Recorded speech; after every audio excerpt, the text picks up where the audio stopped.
امام ساری امت کے امام سیدنا امام ابو حنیفہ رحمۃ اللہ علیہ، کسی نے ان کی تعریف کی بھئی یہ بہت بڑی ہستی ہیں، بہت بڑے عابد ہیں، بہت بڑے فقیہ ہیں،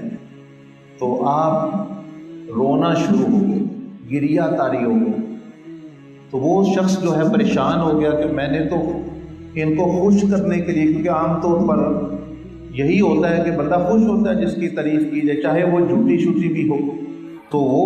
رونا شروع ہو گیا۔ اس نے سوچا کہ شاید ان کو سمجھ نہیں آئی میں نے کیا کہا، تو انہوں نے فرمایا امام صاحب میں نے تو آپ کے لیے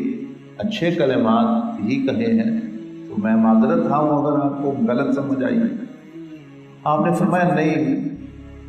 تیری وجہ سے نہیں میں رو رہا، میں اس وجہ سے رو رہا ہوں اللہ پاک کو جو مجھ سے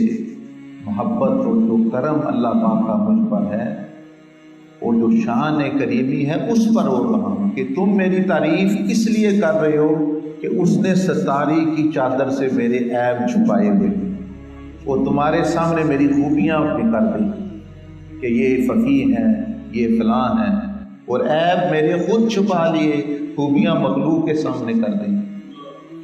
تو میں اس رب کی محبت، اس رب کی کریمی پر رو رہا ہوں کہ کیسی ہستی ہے وہ۔ ہمارا تو انداز یہ ہے کہ بندے میں بہت ساری خوبیاں اس کے عیب کو اچھالتے ہیں، اور وہ ہستی ہے کہ اس کی خوبیوں کو اچھالتی ہے کہ بندوں کے سامنے خوبیاں آتی ہیں بندوں۔ تو یہ دیکھ لیں ہمارے بزرگوں کا، تو یہ ایک طریقہ اسلام کا یہ